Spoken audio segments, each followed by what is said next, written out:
साई राम, जय साई राम, जय श्री कृष्ण, राधे राधे। मैं साई श्रुति आप सभी का बहुत बहुत प्यार देने के लिए मेरा तहे दिल से आभार है। यहाँ हम श्री साई सचरित्र का हिंदी में पारायण कर रहे हैं, अध्याय 35 का। तो चलिए जल्द ही हम शुरू करते हैं। अध्याय 35 में काका महाजनी के मित्र सेठ निर्बीज मुनक के बांद्रा के गृहस्थ की अनिद्रा बालाजी पाटिल में निवास कर बाबा का शब्द के रूप में प्रकट होना बतलाया गया है। आप सभी को बतला दूं कि जल्दी से आप सभी चैनल सब्सक्राइब कर लें यदि आप साईं बाबा के भक्त हैं, भक्ति आध्यात्मिकता अभिरुचि रखते हैं और अपने जीवन में ध्यान मेडिटेशन करना चाहते हैं तो रोज़ाना सुबह 5:15 बजे मेडिटेशन किया जाता है जो कि फ्री ऑफ कॉस्ट होता है। तो आप सभी साईं प्रेम योग ध्यान कर सकते हैं। तो चलिए, इस अध्याय में उदी का महात्म्य भी वर्णित है। इसमें ऐसी 2 घटनाओं का उल्लेख है कि परीक्षा करने पर देखा गया कि बाबा ने दक्षिणा अस्वीकार कर दी थी। पहले इन घटनाओं का वर्णन किया जाएगा। आध्यात्मिक विषयों में सांप्रदायिक प्रवृत्ति उन्नति के मार्ग में एक बड़ा रोड़ा है। निराकारवादियों से कहते सुना है कि ईश्वर की सगुण उपासना केवल एक ब्रह्म ही है और संतगण भी अपने सदी से ही सामान्य पुरुष है। इस कारण उनकी चरण वंदना कर उन्हें दक्षिणा क्यों देनी चाहिए। और अन्य पंथों के अनुयायियों का भी ऐसा ही कुछ मत है कि अपने सदगुरु के अतिरिक्त अन्य संतों को नमन तथा भक्ति नहीं करनी चाहिए। इसी प्रकार की अनेक आलोचनाएं साईं बाबा के संबंध में पहले से सुनने में आया करती थी तथा अभी भी आ रही है। किसी का कथन था कि जब हम शिरडी गए तो बाबा ने हमसे दक्षिणा मांगी और क्या इस भांति दक्षिणा ऐंठना एक संत के लिए शोभनीय था। और जब वे इस प्रकार आचरण करते हैं तो फिर उनका साधु धर्म कहाँ रहा। परंतु ऐसी भी कई घटनाओं अनुभव में आई कि जिन लोगों ने शिरडी में जाकर अविश्वास से बाबा के दर्शन किए उन्होंने ही सर्वप्रथम बाबा को प्रणाम कर प्रार्थना भी की। ऐसे ही कुछ उदाहरण नीचे दिए जाते हैं। काका महाजनी के मित्र निराकारवादी तथा मूर्ति पूजा के सर्वथा विरुद्ध थे। कौतूहलवश वे काका महाजनी के साथ 2 शर्तों पर शिरडी चलने को सहमत हो गए कि पहला, बाबा को नमस्कार नहीं करेंगे और ना ही उन्हें दक्षिणा देंगे। जब काका ने स्वीकारात्मक उत्तर दे दिया तब फिर शनिवार की रात्रि को उन दोनों ने बम्बई से प्रस्थान कर दिया। दूसरे ही दिन प्रातःकाल शिरडी पहुंच गए और जैसे ही उन्होंने मस्जिद में पैर रखा उसी समय बाबा ने अपने मित्र की ओर देखकर थोड़ी देर में देखकर कहा, अरे आइए श्रीमान पधारिए, आपका स्वागत है। इन शब्दों का स्वर तो कुछ विचित्र सा था और उनका प्रायः उन मित्र के पिता के बिल्कुल ही अनुरूप ही था। तब उन्हें अपने कैलाशवासी पिता की स्मृति हो आई और वे आनंद विभोर हो गए। क्या मोहनी थी उस स्वर में। आश्चर्य युक्त स्वर में उनके मित्र के मुख से निकल पड़ा कि निसंदेह यह स्वर तो मेरे पिताजी के ही हैं। तब वे शीघ्र दौड़ कर गए और अपनी सब प्रतिज्ञाएं भूलकर उन्होंने बाबा के श्री चरणों पर अपना मस्तक रख दिया।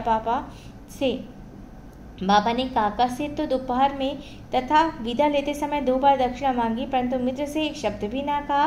उनके मित्र ने फुसफुसाते हुए कहा कि देखो भाई देखो, बाबा ने तुमसे तो 2 बार दक्षिणा मांगी परंतु मैं भी तो तुम्हारे साथ हूँ, फिर वे मेरी इस प्रकार उपेक्षा क्यों करते हैं। काका ने उत्तर दिया कि बेहतर तो यह होगा कि तुम स्वयं बाबा से पूछ लो। बाबा ने पूछा कि क्या कानाफूसी हो रही है। तब उनके मित्र ने कहा कि क्या मैं भी आपको दक्षिणा दूं। बाबा ने कहा कि तुम्हारी अनिच्छा देखकर मैंने तुमसे दक्षिणा नहीं मांगी, परंतु यदि तुम्हारी इच्छा ऐसी ही है तो तुम दक्षिणा दे सकते हो। तब उन्होंने 17 रुपये भेंट किए जितने काका ने दिए थे। तब बाबा ने उन्हें उपदेश दिया कि अपने बीच जो तेली की दीवार अर्थात भेदभाव है उसे नष्ट कर दो जिससे हम परस्पर देखकर अपने मिलन का पथ सुगम बना सके। बाबा ने उन्हें लौटने की अनुमति देते हुए कहा कि तुम्हारी यह यात्रा सफल रहेगी। यद्यपि आकाश में बादल छाए हुए थे और वायु वेग से चल रही थी तो भी दोनों सकुशल बम्बई पहुंच गए। घर पहुंचकर जब उन्होंने द्वार तथा खिड़कियां खोली तो वहां 2 मृत चमगादड़ पड़े देखे। एक तीसरा उनके सामने ही फुर करके खिड़की से उड़ गया। उन्हें विचार आया कि यदि मैंने खिड़की खुली छोड़ी होती तो इन जीवों के प्राण अवश्य बच गए होते, परंतु फिर उन्हें विचार आया कि यह उनके भाग्यानुसार ही हुआ है और बाबा ने तीसरे की प्राण रक्षा के हेतु हमें शीघ्र ही वापस यहाँ भेज दिया। काका महाजनी के सेठ बम्बई में ठक्कर धर्म सिंह जेठा भाई सॉलिसिटर अर्थात कानूनी सलाहकार की एक फर्म थी। काका इस फर्म के व्यवस्थापक थे। सेठ और व्यवस्थापक के संबंध परस्पर अच्छे थे। श्रीमान ठक्कर को यह ज्ञात था कि काका बहुधा शिरडी जाया करते हैं और वहां कुछ दिन ठहर कर बाबा की अनुमति से ही वापस लौटते हैं। कौतूहलवश बाबा की परीक्षा करने के विचार से उन्होंने भी होलिका उत्सव के अवसर पर काका के साथ ही शिरडी जाने का निश्चय किया। काका का शिरडी से लौटना सदैव अनिश्चित सा ही रहता था, इसलिए अपने साथ एक मित्र को लेकर वे तीनों रवाना हो गए। मार्ग में काका ने बाबा को अर्पित करने हेतु 2 सेर मुनक्का मोल लिए। ठीक समय पर शिरडी पहुंचकर वे उनके दर्शनार्थ मस्जिद में गए। बाबा साहेब तरकट भी तब वहीं पर थे। श्री ठक्कर ने उनसे आने का हेतु पूछा। तरकट ने उत्तर दिया कि मैं तो दर्शन के लिए ही आया हूँ, मुझे चमत्कारों से कोई प्रयोजन नहीं, यहाँ तो भक्तों की हार्दिक इच्छाओं की पूर्ति होती है। काका ने बाबा को नमस्कार कर उन्हें मुनक्के अर्पित किए और तब बाबा को मुनक्के मिले। एक तो उन्हें मुनक्का रुचिकर न लगता था और दूसरे इस प्रकार अस्वच्छ खाने की डॉक्टर ने मनाही करी थी, इसलिए वे कुछ निश्चय न कर सके और न चाहते हुए भी उन्हें ग्रहण करना पड़ा और फिर दिखावे मात्र के लिए उन्होंने उसे मुंह पर डाल लिया।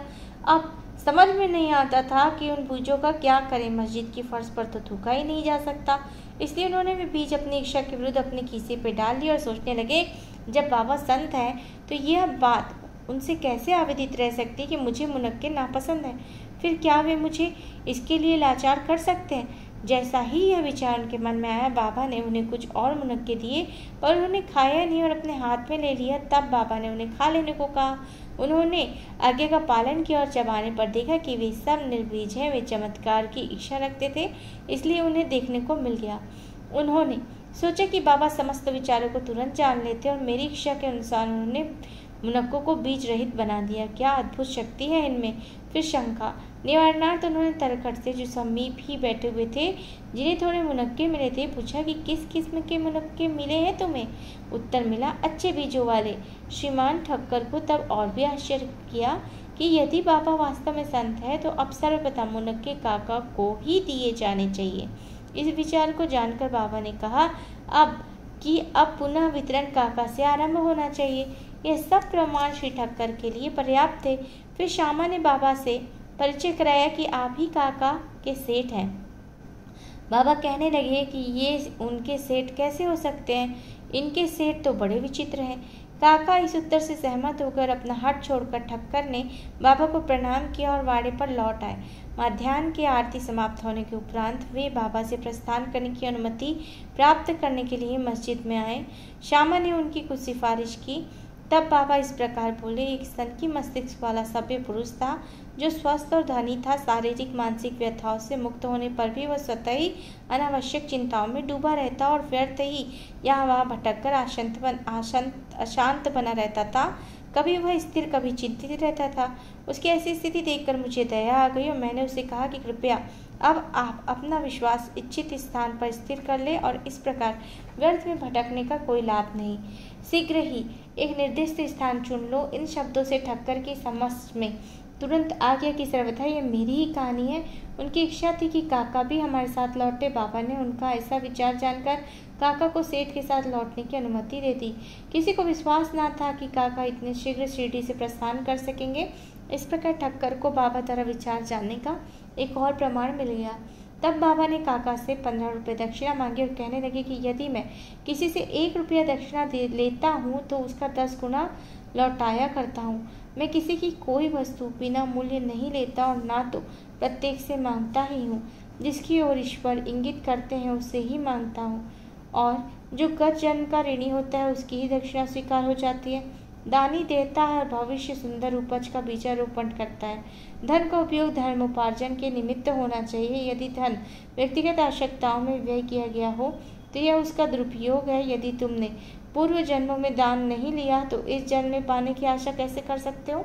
इसलिए यदि प्राप्ति की आशा रखते हो तो अभी दान करो। और दक्षिणा देने से वैराग्य की वृद्धि होती है और वैराग्य प्राप्ति से भक्ति एवं ज्ञान प्राप्त होता है। 1, 2 और 10 गुना लो। इन शब्दों को सुनकर श्री ठक्कर ने अपना संकल्प भूलकर बाबा को 15 रुपये भेंट किए। उन्होंने सोचा कि अच्छा ही हुआ जो मैं शिरडी आ गया। यहाँ मेरी सब शंकाएं नष्ट हो गई। मुझे बहुत कुछ शिक्षा प्राप्त हो गई। ऐसे विषयों में बाबा की अकुशलता बड़ी अद्वितीय थी। यद्यपि वे सब कुछ करते थे फिर भी वे इन सब में अलिप्त थे। नमस्कार करने या ना करने वाले दोनों ही उनके लिए एक समान थे।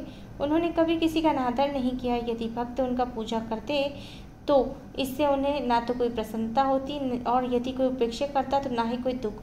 वे सुख दुख की भावना से परे हो चुके थे। अनिद्रा बांद्रा के एक महाशय कायस्थ प्रभु बहुत दिनों से नींद न आने के कारण अस्वस्थ थे और जैसे ही वे सोने लगते उनके स्वर्गवासी पिता स्वप्न में आकर उन्हें बुरी बुरी गालियां देते हुए दिखने लगते थे।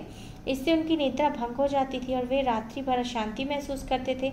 हर रात्रि को ऐसा ही होता था जिससे कि वे किम कर्तव्य विमूढ़ हो गए। एक दिन बाबा के एक भक्त ने से उन्होंने इस विषय पर परामर्श किया। उसने कहा कि मैं तो संकट मोचन सर्व पीड़ा निवारिणी उदी को ही इसकी रामबाण औषधि मानता हूँ जो शीघ्र ही लाभदायक सिद्ध होगी। उन्होंने एक उदी की पुड़िया देकर कहा, इसे शयन के पूर्व माथे पर लगाकर अपने सिरहाने पर रखो। फिर तो उन्हें निर्विघ्न प्रगाढ़ निद्रा आने लगी। यह देखकर उन्हें महान आश्चर्य और आनंद हुआ। यह क्रम चालू रखकर वे अब बाबा साईं बाबा का ध्यान करने लगे। बाजार से उनका एक चित्र लाकर उन्होंने अपने सिरहाने के पास लगाकर उनका नित्य पूजन करना प्रारंभ कर दिया। प्रत्येक गुरुवार को वे हार और नैवेद्य अर्पण करने लगे। वे अब पूर्ण रूप से स्वस्थ हो गए, पहले के सारे कष्टों को भूल गए। बालाजी पाटिल निवासकर ये बाबा के परम भक्त थे। ये उनकी निष्काम सेवा किया करते थे। दिन में जिन रास्तों से बाबा निकलते उन्हें प्रातःकाल ही उठकर झाड़ू लगाकर पूर्ण सुरक्षा रखते थे। इनके पश्चात यह कार्य बाबा की एक परम भक्त महिला राधा कृष्ण माई ने किया और फिर अब्दुल ने। बालाजी जब अपनी फसल काट कर लाते तो सब अनाज उन्हें भेंट कर दिया करते थे। उनमें से जो कुछ बाबा उन्हें लौटा देते उसी से वे अपने कुटुंब का भरण पोषण किया करते थे। यह क्रम अनेक वर्षों तक चला और उनकी मृत्यु के पश्चात पुत्र ने भी इसे जारी रखा। उदी की शक्ति और महत्व। एक बार बालाजी के श्राद्ध दिवस की बरसी के अवसर पर कुछ व्यक्ति आमंत्रित किए गए। जितने लोगों के लिए भोजन तैयार किया गया था उससे 3 गुने लोग भोजन के समय एकत्रित हो गए। यह देखकर श्रीमती निवासकर की कर्तव्य विमूढ़ सी हो गई। उन्होंने सोचा कि यह भोजन सबके लिए पर्याप्त न होगा, कहीं कम पड़ गया तो कुटुंब की भारी अपकीर्ति होगी। तब उनकी सास ने सांत्वनापूर्ण शब्दों में कहा, चिंता न करो, यह भोजन सामग्री हमारी नहीं, ये तो श्री साईं बाबा की है। प्रत्येक बर्तन में उदी डालकर उन्हें वस्त्र से ढको और बिना वस्त्र हटाए सबको परोस दो, वे ही हमारी लाज बचाएंगे। परामर्श के अनुसार ऐसा ही किया गया। भोजनार्थियों के तृप्तिपूर्वक भोजन करने के पश्चात भी भोजन सामग्री यथेष्ट मात्रा में शेष देखकर उन लोगों को महान आश्चर्य और प्रसन्नता हुआ। यथार्थ में देखा जाए तो जैसा जिसका भाव होता है उसके अनुकूल ही अनुभव प्राप्त होता है। ऐसी ही घटना मुझे प्रथम श्रेणी के उप न्यायाधीश तथा बाबा के परम भक्त श्री B.A. चौगुले ने बताई। फरवरी सन 1943 में करजत अर्थात जिला अहमदनगर में पूजा का उत्सव हो रहा था और तभी इस अवसर पर एक वृहद भोज का आयोजन हुआ। भोजन के समय आमंत्रित लोग से लगभग 5 गुने अधिक लोग भोजन करने के लिए आए, फिर भी भोजन सामग्री कम नहीं हुई। बाबा की कृपा से सबको भोजन मिला। यह देखकर सबको आश्चर्य हुआ। साईं बाबा का सर्प के रूप में प्रकट होना। शिरडी के रघु पाटिल एक बार निवासी के बालाजी पाटिल के पास गए और जहां संध्या को उन्हें ज्ञात हुआ कि एक सांप फुफकारता हुआ गौशाला में घुस गया है। सभी पशु भयभीत होकर भागने लगे और घर के लोग भी घबरा गए, परंतु बालाजी ने सोचा कि श्री साईं ही इस रूप में यहाँ प्रकट हुए। तब वे एक प्याले में दूध ले आए। निर्भर होकर उस सर्प के सम्मुख रखकर उनको इस बार संबोधित करने लगे कि बाबा, आप उपकार का शोर क्यों कर रहे हो? क्या आप मुझे भयभीत करना चाहते हैं? यह दूध का प्याला लीजिए और शांतिपूर्वक पी लीजिए। ऐसा कहकर वे बिना किसी भय के उसके समीप बैठ कर अन्य कुटुंबजन तो घबरा गए। उनकी समझ में नहीं आ रहा था कि अब वे क्या करें। थोड़ी देर में ही सर्प अदृश्य हो गया और किसी को पता न चला कि वह कहाँ गया। गौशाला में सर्वत्र देखने पर भी उसका कोई चिन्ह नहीं दिखाई दिया। इस प्रकार श्री सद्गुरु साईनाथ अर्पणमस्तु, शुभम भवतु। इस प्रकार जो हमारा अध्याय 35 है ये यही संपूर्ण हुआ। यहाँ सप्ताह परायण पंचम विश्राम प्रदान किया गया है। तो चलिए आगे की जो श्री साईं सच्चरित्र के चैप्टर बहुत जल्द ही आप सभी के समक्ष प्रस्तुत हो जाएंगे। तो पुनः मैं आप सभी का दिल से आभार प्रकट करती हूँ और आप सभी से निवेदन है कि चैनल सब्सक्राइब कर लें ताकि सारी नोटिफिकेशन आप तक सरलता से पहुँचे। ओम साई राम, जय साई राम, जय श्री कृष्ण, राधे राधे। साईं कान्हा की कृपा आप सभी के जीवन में, आप सभी की मनोकामनाएं पूर्ण करें, सभी को ध्यान पथ की ओर अग्रसर करें।